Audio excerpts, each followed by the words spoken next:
Dick Armey on Hardball with Chris Matthews. Now, the person on with them is Joan Walsh. She writes for Salon. And she was making some points earlier on. They're having the usual debate that they always have on Hardball. And it's about the stimulus package and whether it's political or not political. And earlier, Joan had made, I watched the whole 12-minute segment. And we're not going to share that with you. We're going to share you about a minute where they start really getting heated. Earlier, Joan had made a perfectly legitimate point. I honestly didn't even see what Armey got agitated about. And Armey had told her, just give it a rest already. Okay? Now, this had happened already. Then this occurred. Let's watch it. You're going to hear Armey first, and then the interaction, and then we'll talk about it. It makes no sense. Armey's axiom, don't let politics define your economics. Don't let politics define anything. Politics is silly. It's inane. And practitioners of politics are people to take what amusement you can from them, but don't take them seriously. But this is serious business. This is serious business. The economy is a wreck, and it's been wrecked. It's been wrecked by the Bush White House and by Republicans in Congress with a lot of Democratic help, And now President Obama...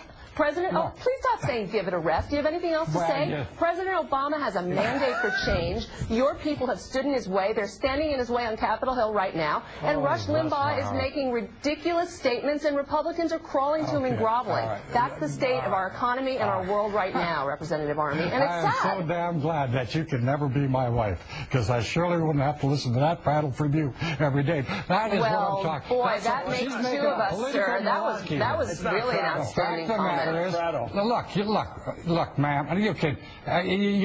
You're talking like a paid political hack here, making your political points. Are we going to talk seriously about? No, I actually care about social justice. I care about jobs. I care about the economy.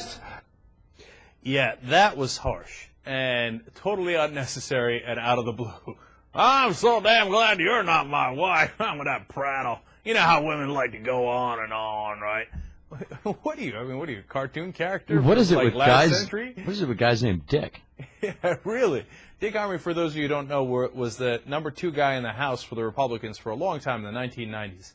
And, you know, the thing about Dick Armey is, actually, half the time, he makes no sense at all, which is unsurprising. But the other half the time, he's not out of control. Like, he criticized the Bush administration on some things where he thought that it was not conservative. It was not, you know, because he is in some ways a real conservative, and he thought they were going outside the bounds of the Constitution, etc. So he's not mental. It's just he's old school. And I mean that in the worst way, okay? Like, I don't mean like he's an OG and, yeah, we used to roll like that back in the day. I mean, he doesn't get it. He hasn't moved on. He's still living in 1955, where you get to dismiss women out of hand and, oh, wow, look at this one. Ma'am, you still talking? Okay, let the boy speak here, okay? You've done your piece, little Miss Political Hack. And the problem is, Dick, you're not listening. And the point she made is actually a very good one. Look, you say politics is silly, and I get that to some degree, to a large degree. Oftentimes it is. But also politics matters. Why? Because if we don't know who caused the problem and how they caused the problem, we won't be able to know how to solve the problem. And the reality is, Bush and the Republican Party did cause the problem. Now, why is that relevant? Because you're saying, hey, let's do more tax cuts. But that's what caused the problem in the first place. And now I can't say that without telling the truth, which is that the Republican Party and the Bush administration are the ones who gave us these tax cuts, the ones that gave us this terrible economic meltdown. If you leave that out because you want to avoid politics, well, then you're not really getting at the truth, and you won't be able to solve the problem. And second of all, let's get real. Dick Armey wants to avoid that because his party's in the wrong. They got nothing to say. Yeah, and so it's exactly right, and it's a convenient way of saying, don't blame it on us, because he knows the blame is on them.